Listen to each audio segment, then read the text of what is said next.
The issue of minors in the criminal justice system has our nation divided.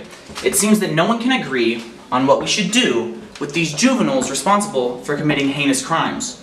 On June 25th, 2012, the Supreme Court ruled that a juvenile convicted of murder cannot receive a life sentence due to a violation of the 8th Amendment. Now, tonight, I'm going to be asking the important questions to our special guests and seeing just how well their viewpoints add up. My name is Phil Fazburn, and this is Breadtime. Welcome back to Breadtime. I'm Phil Fazburn. Our first guest today is Kate Bruschetta. She is an independent researcher and a professor of psychology at the University of Virginia. How are you today, Kate? I'm pretty great, Phil. That's good, that's good. So, just as a baseline of information, the issue at hand is minors being given life sentences or lengthy prison sentences for committing heinous crimes like murder. Where do you stand on that issue? Well, I firmly believe these children should not be tried as adults. Right, you think they should be put through the juvenile court system? Correct. Right.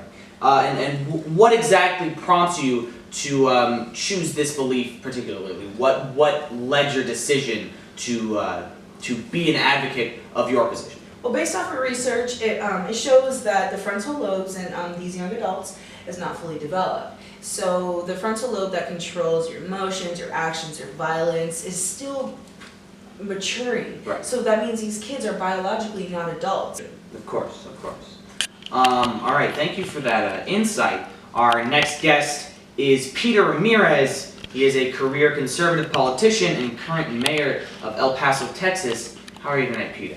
Good, how about yourself? I'm just swell. So, we're going to start same place that we started with Kate, on the issue of minors receiving life sentences or lengthy jail sentences for heinous crimes. Where do you stand? You know, to be truthful, where I'm from, we give life sentences without parole for first-degree murders because, you know, we don't try to even rehabilitate them to the point where they can come back into society after committing such heinous crimes Right. that are inhuman. Right. So we'd rather just keep them locked away in prison. Right. And when it comes to juveniles, I believe at the age of 16 and up, we should have no problem with locking them up for life sentences for things that are wrong. Right. And I feel that life sentences without parole isn't an unusual or cruel punishment. It's Right. the right punishment. Alright, so, by the way you're describing it, there's not so much gray area in your eyes like there was with Kate. It wasn't so situational. It's very black and white for you. That's quite interesting. That's quite an interesting perspective, Peter. Well, folks, we are going to have a short commercial break, but stick around for the debate section of Breadtime. Welcome back to Breadtime. I'm Phil Fazburn. Unfortunately, we cannot continue the program with our regularly scheduled debate section. However, we can jump straight to our special guest, Mr. Jonas White. Jonas, how are you? I'm very good, Phil. Thank you. That's good, that's good. So, Jonas, who are you? Explain your story. Well, at the age of 14, I committed manslaughter, and I was tried as a juvenile within the court system, and I was given a sentence of 50 years. Right. Is that 50 years with parole? Yes. Alright, and so, in the time that you've been serving at the Juvenile Correctional Facility, do you think that, that environment is conducive to providing opportunities, more so than perhaps prison for adults? Well, through that hope of finally getting out of this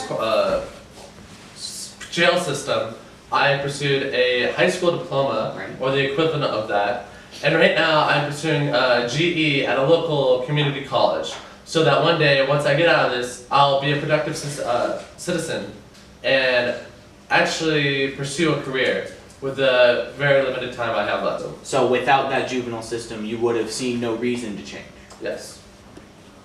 Interesting, interesting. Now, Jonas, one of our guests earlier today, Peter Ramirez, he had a very cut and dry approach to handing out life sentences. The way he saw it is if someone is convicted of a crime deemed heinous enough, they would receive a life sentence in prison with no possibility of parole. How do you think that that kind of system would function, or given, you know, how our prisons already work? Well, with many of these inmates, who commit these crimes, and are sentenced with life without parole have no motivation to be a model inmate within the society. So if we give these inmates a source of reward for becoming a model citizen and changing their mindset and striving to be reintegrated into society, we could be lessening the taxpayer money on these inmates. Right, right. Now, unfortunately, I do have to stop you there, Jonas, as we've run out of time today. But thank you for being here and sharing your thoughts and your experiences with us. And thank you for watching this week's episode of Breadtime. Tune in next week where we'll discuss just how these 4 high school seniors failed their English project. I'm Phil Fazburn. Stay toasty.